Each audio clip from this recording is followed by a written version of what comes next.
Hello and welcome. I am Scrapperlock, and this is City of Villains on the Rebirth server. We are with Nightmare Lass, our level 38 Mastermind, and we are doing the final story arc I'm going to record for level 38. I've realized that this season is getting a little long. I've tried to keep the seasons to under 30 episodes, and we're already in episode, I think this is 28. And we still have another whole level to go. So I'm going to finish this story arc. We'll do a full 30-minute episode. If this is a short mission, we'll do another mission or two. But then maybe we'll do an alignment mission. But then I'm going to do one more story arc at 39, and then we won't see this character again until level 40. I just don't think there's really a lot of point with most of these villain story arcs. They're so short and kind of blah that I'm not sure that it's super interesting to watch them in particular, the way it is with something like the Scroll of Tialeku or the Wheel of Destruction, and and I don't feel like the character changes a lot from level to level at this point, since all we're doing is adding slots. So I will finish this story arc this episode today. Then we're going to move to level 39. We'll do one story arc there, and then we'll move into the 40s. And I think we're going to keep doing one or maybe two story arcs per level. I believe this is the second story arc we've done on 38. We will call the level 40 to 45 range, maybe the 40 to 50 range season 4. We'll see how long levels 40 to 45 take. And then we'll get to 50, and then that'll be it for this character. So realistically, there's 1 to 2 seasons left, and we have a few episodes left of this season. Just want to keep everybody up to date. After that, I don't know. We'll see what we're going to do. I may keep doing this with a brute or a scrapper or a dominator. I might kind of switch the mode. We might go more into speed runs, but I think rather than doing it the way I've done it with my brute, where I just had music, I might narrate the speed run. So you'd see the character doing things quickly, and I'll say, well, this is where this happened, and this is where that happened. Not sure how interesting that would be to people. Feel free to leave comments on what you might like to see next. We could also switch to a different game besides House Flipper, which is the other one I'm playing right now. We could try something else. Not sure what. I'm not interested in any other MMOs at this point, but we could play a different role-playing game or something. So leave comments on what you'd like to see next after we're done with this character. But that's a ways away, probably several months down the line, maybe into the new year, probably later than the new year. And we have many episodes, probably another 40 or 50 to go with this character. So we'll just keep going, and we're going to finish this particular story arc, and then we'll do an alignment mission, right? Because we still need to get to villain. We need 3 more alignments, and we've got 3 of them here, so we can start doing those. But the first one is going to be a time mission, where she says, there's one last thing to do. It's a relatively easy task, but there is some time pressure to complete it. Allow me to explain. With their investigation into Cray Industries running into some difficulty, it seems that the Longbow commander in charge of the investigation has grown desperate and has decided to use a smear tactic against me personally, and indirectly against all the work I've done for the Cray. They've hacked into the Cray security database and plan on placing false information that might lead them to believe that I'm an agent of a foreign power. Might lead the Cray to believe. I think this means bad writing. I would like you to prevent this. It may be a good idea to bring some allies along. So they're warning us that this could be dangerous, and that means we're going to have an elite boss. So we're going to go ahead and take this mission. I'm not really afraid of an elite boss. I think with our various abilities, we should be okay with our minions. If the boss turns out to be +2, it could be trouble. But we do have a bunch of these team inspirations that we can use. I'm not going to pull any of them out right now because it's not clear we're going to need them. If we die once, then I'll pull out a bunch of team inspirations and we'll fight him with the team inspirations. And this is something where you absolutely don't have to do this as a scrapper or a stalker, because team inspirations do nothing to you. So a luck is a luck, and you don't need team luck, but a mastermind does need it, because a mastermind needs to buff all their pets, and you have too many pets to carry individual lucks for everyone and individual accuracies for everyone and so forth. I'm gonna leave this break free here. We may need it. He may be able to overwhelm my Rune of Protection. So we just might need that one, or we might need to give that break free to one of our pets. I'm going to ditch this heal in the hopes of another accuracy that will drop sometime during the mission.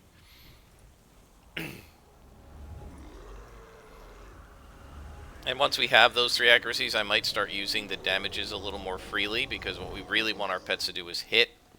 The pets do a lot of debuffing and stuff with the slows and the holds, and so we want them to hit more than do damage per se.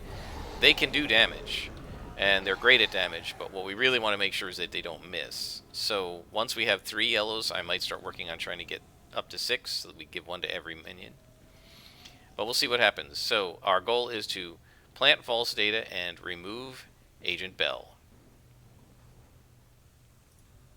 We're going to teleport this guy out here. Not so much that I'm afraid of yellows, but our guys tend to get jammed up in the doorway, and then it just makes it hard for them to bring their powers to bear against the enemy, so it's easier to just pull them out.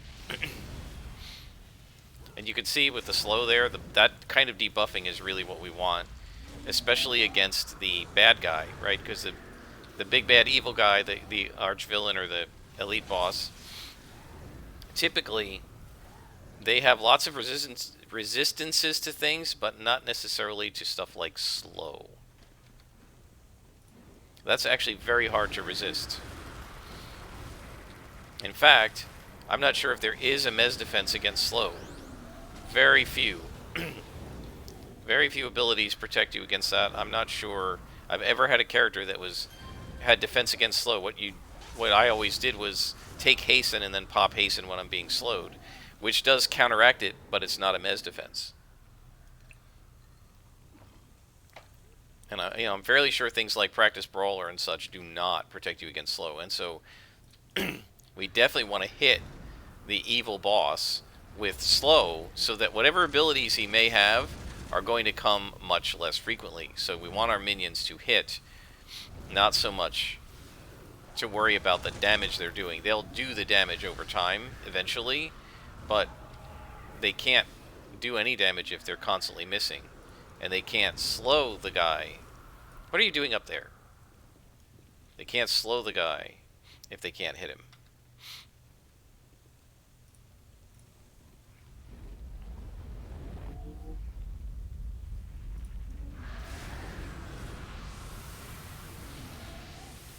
Let's see, there's somebody upstairs. Yep.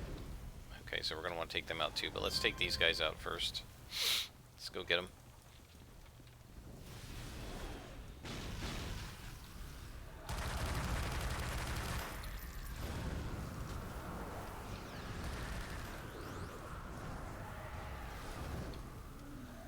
And again, that hold is also something we want to hit with. Not that we'll probably be able to hold an elite boss. At least not without multiple hits, because they do have resistance and Mez defenses. But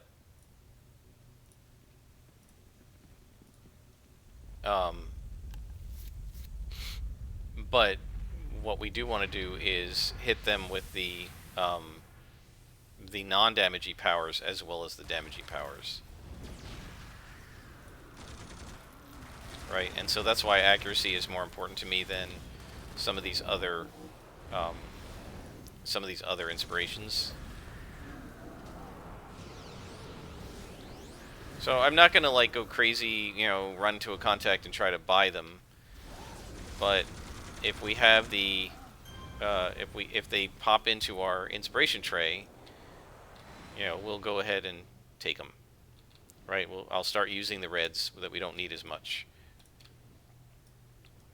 So this is a timed mission, so I don't want to waste a lot of time crawling over the map. I don't believe we need to defeat everybody. Just the agent and anybody that's in his room. Oops. Almost aggroed those guys. Go ahead.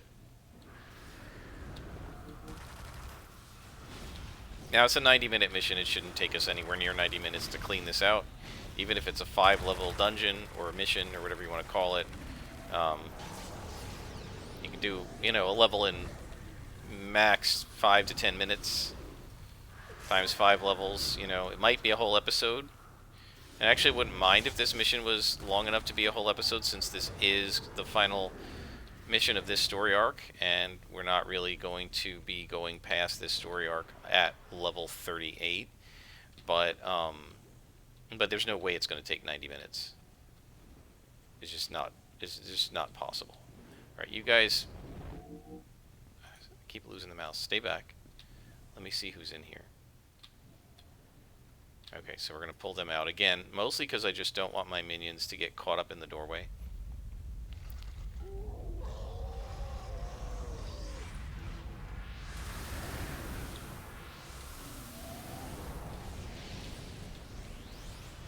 Because although they don't interfere with me, they do interfere with each other. And we over-aggroed. That's fine. We're in a nice open hallway, so they can bring all of their attacks to bear.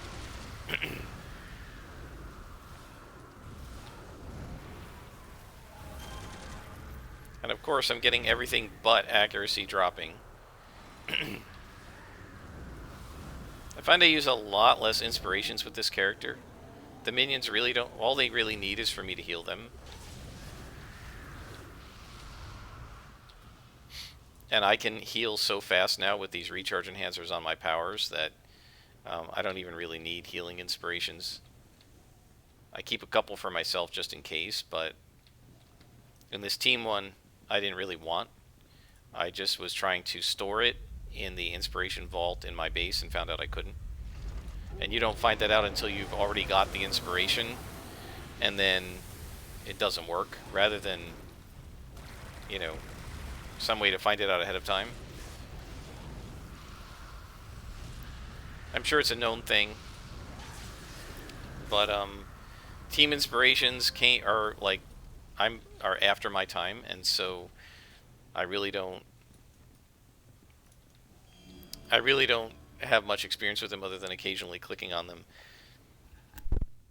in a mission like this.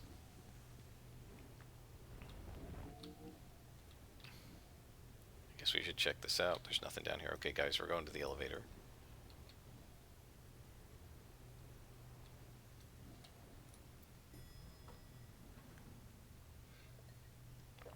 Level 2.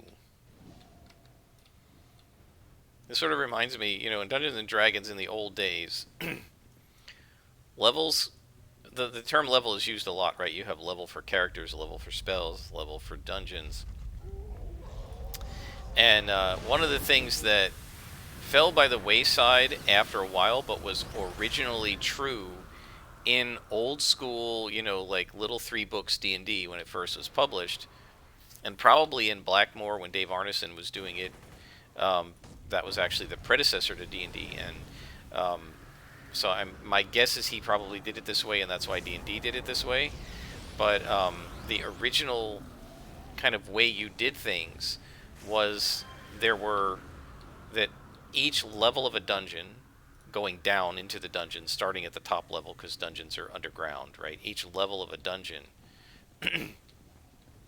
was supposed to be for characters of that level. So the upper level, the first level of a dungeon, was for first level characters, and the second level of a dungeon was for second level characters, and the third level of a dungeon was for third level characters. And one of the things dungeon masters, at least in theory, would try to do was find a way to trick the players into unwittingly going down into a level of the dungeon that was too hard for them. So you're on the second level of the dungeon and you're level 2 characters, and you go through some sort of a weird secret door, and the weird secret door is actually taking you, unbeknownst to you, onto the third level of the dungeon, and now your second level characters fighting third level monsters, right? And so in old school D&D, when you changed dungeon levels, as we just did, going up or down the elevator, you were going into a harder part of the dungeon. If you were in a tower and you started on the bottom floor of the tower and you were going up, the second floor of the tower would be harder than the first, and the third floor would be harder than the second, and so forth. And players were expected to make sallies into the castle or the dungeon or the tower and back to town to heal, and back into the tower. And they would go at it little by little until they had cleaned out the entire tower. That was kind of the way old school D&D was often played. Um, and it's just sort of really interesting that that whole idea did not survive the, probably the coming of AD&D, and certainly not since. Um, in City of Heroes, it's not the case that different levels change the difficulty level. We do know that the final boss is going to be on the final level of the mission, but they don't start -1s on the first level, +0s on the second, +1s on the third, +2s on the fourth, +3s on the fifth. The fifth level is the same difficulty as the first level, except for the elite boss, if there is one.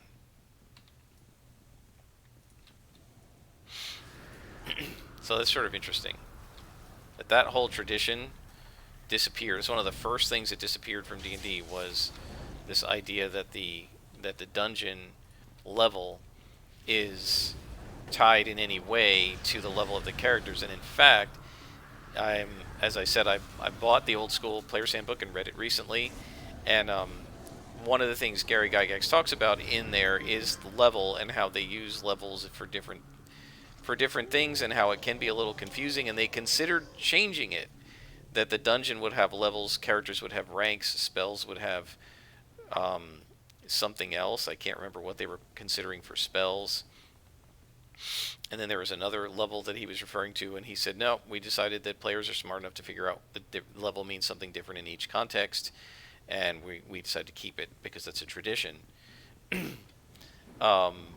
But when he talked about the level of a dungeon, he kind of said a level of a dungeon has nothing to do with the level of the character. Well, that's not what it used to be, right? The original meaning of a dungeon level was that's the level of the character that's supposed to be going through that part of the dungeon, right? And so DMs would make up dungeons that had 10 levels if they wanted to, because there were 10 levels of characters in original D&D.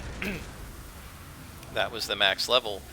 And the first level of the dungeon was for when the characters were level 1, and the second level was for when characters were level 2, and so forth. So originally, character level and dungeon level actually had a similar meaning, and I suspect the reason they called the character ranks, levels, was so that the dungeon master had an easy time of knowing third level characters go onto the third level of a dungeon, fourth level characters go onto the fourth level of a dungeon, and the players knew it too. So if they were third level characters going into a dungeon, they would quickly look for a way to get to the third level, because they knew the level 1 and 2 stuff was going to be like below them, and they were going to get like lower level magic items and weaker treasures, and they wanted to fight stuff that was third level so they could get appropriate magic items. And so they would often try to beeline through the first 2 levels. The one guy was describing how in the Blackmore campaign, there's actually a documentary I would love to watch, but I can't seem to find it anywhere, called The Secrets of Blackmore, and it's basically how Dave Arneson invented much of what we call D&D, the idea of the dungeon master, the idea of role-playing, and all of that was actually Dave Arneson's, apparently, and they didn't call it Dungeons & Dragons. He made up this game, and he and his players would play it, and they just called it Blackmore, because that was, the castle was Blackmore Castle, and the characters were delving into the dungeon underneath Blackmore Castle and fighting bad guys. And apparently one of the players, who played a dwarf, hired some dwarven henchmen who were good miners and diggers, and he built a hut like sort of adjacent to where Blackmore Castle was. And now we're going to level 3 of this dungeon, so we need to be third level, right? Anyway, he built a hut, and underneath in the floor of his hut, he had the dwarves dig a mine shaft down to the 4th level of the dungeon. Now, why did he do this? Well, the person being interviewed didn't explain it, but my guess is it was probably a 4th or 5th level dwarf, right? And so he was trying to dig to the level of the dungeon that was appropriate to his level. So anyway, all right, so we're going to make our henchmen stay here, because I saw a word balloon, and this might be our big bad. Oh, I went too far. Darn it. Okay, is this the big bad? That is the big bad. He is a +1 elite boss. Alright, so we're going to need everything. We didn't actually pick up the inspirations I wanted. We're actually going to want to pull these guys from the other side of the room if possible. And I very much do not want to use any of our buffs until we take care of these guys. So let's see if we can get them one at a time. And of course I missed. Wouldn't you know it? And it doesn't even tell you your hit rolls, does it? No, it really doesn't tell you on that ability what your 2-hit is, which is really strange. Let's try it again. I don't want to waste an accuracy on this.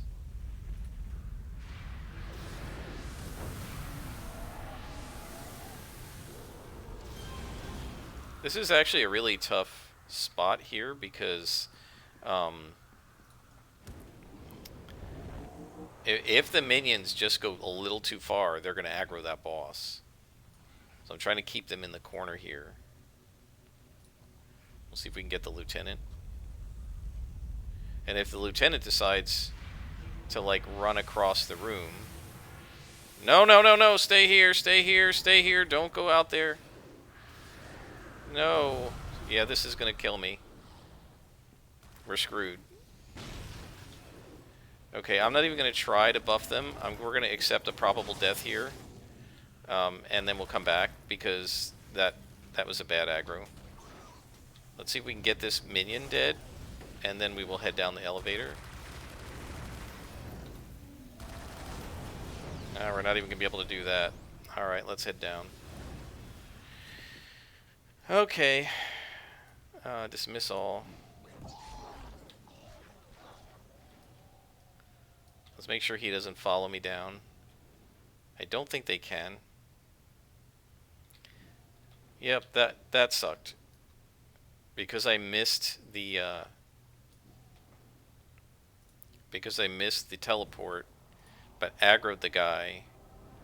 And there really wasn't any other way to do it. There was no way to hide because we were just in that little elevator shaft area. So it's in just that little room, and there's just no way to stop the minions once an attack goes from running out and getting him. So now we've got to fight the lieutenant and the other guys, which is going to be a real pain. And we probably will have to die a couple of times here just because that was a bad aggro. Again, I am not going to buff the minions yet because I just don't see the point. That the buffs last a long time, and the recharge on the buffs takes a long time. So we'll see if we can teleport this guy over here. Probably not. No. That just doesn't want to hit. I wish I could see what I'm rolling here.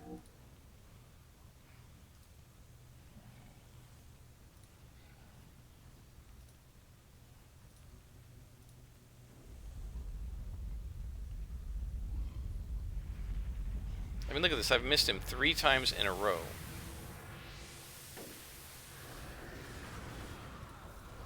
Nope. We aggroed again. Alright. Let's dismiss everybody and head back down the elevator. And I will pause the game until my minion stuff recharges, and then we'll actually go up and try to fight him. There's no point to fighting him while we have to deal with the lieutenant. And there isn't any way... I mean, 3 times I tried to pull that lieutenant. And by the way, I want to point out, I have double accuracy enhancers on this. So I have 1.7 accuracy, and I missed him 3 times in a row. So I would love to know what the heck my 2-hit was. It's got to have been 80%, and I rolled above an 80 5 times on that same guy. So that's just, I don't know.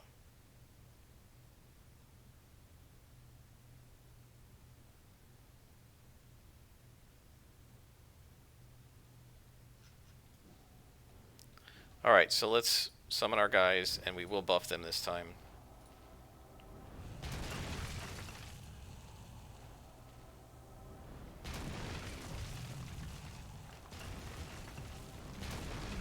I didn't pause it because I saw that our powers had almost recharged.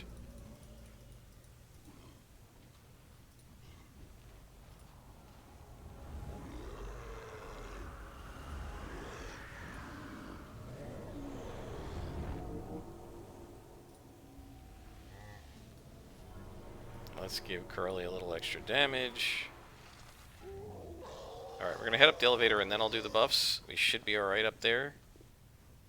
Yeah, he went back to his original spot. Alright, Curly, you're going to get Hell on Earth. And you're going to get a defense. And we'll do these toggles, or whatever they are, these AoEs.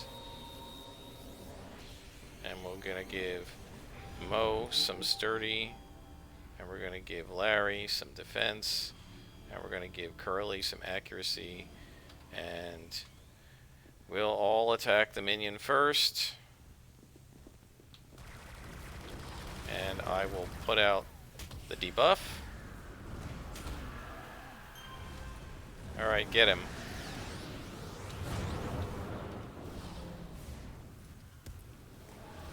Let's do a team heal here.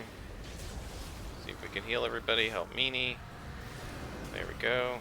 Help Curly. We definitely want to keep Curly alive. Let's give him an extra sturdy. How are we doing?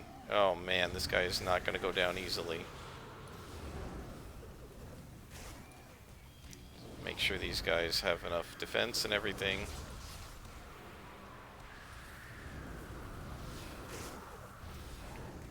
Okay, now we're holding him. That's good. That's what we want. And that's why I was more concerned about accuracy than defense. Or sorry, accuracy than damage.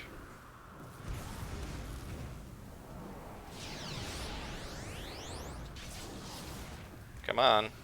Get him, guys. Let's make sure Curly stays alive. He's trying to run away. I don't like that, because I don't want him to aggro somebody else. Come on. And it's a good thing we have the slow, because if we didn't have the slow, he would have been gone already.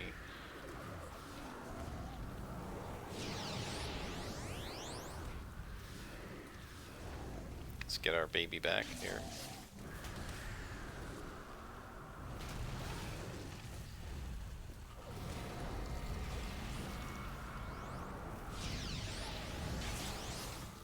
Let's give Larry some sturdy, try to keep him alive.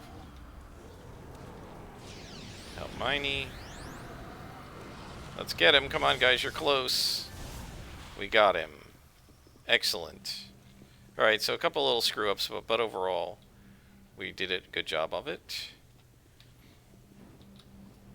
The biggest problem was just those failed teleports. We planted the data. And we've completed the mission and gotten... what?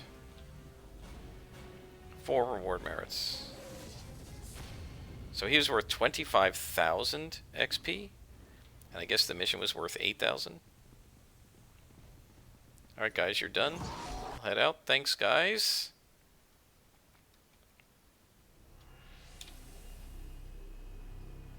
And it is still the dark of Halloween. Hopefully that will change on Monday. Alright, so wow, we're almost 30 minutes into this, so that mission did take a half an hour, so I think that will be just about the end of this episode. We gained 16,000, so we actually gained more for defeating the villain than for both completing the mission and the story arc. Together they were 24k and he was 25k. Wow. I'm very pleased at all that you've done, and I believe this has been a most worthwhile association for both of us. Please allow me to provide my thanks. Alright, so folks, I think we're going to stop here. I will pick this up again at level 39 with our next story arc, and I think what we're going to try to do is get a story arc out of the other contact I was recently given, which is Technician Naylor. And then that'll be it for everything but Granville, and then we're going to go to Granville and do the last 10 levels. Until next time, I am Scrapperlock, and this has been City of Villains on the Rebirth server.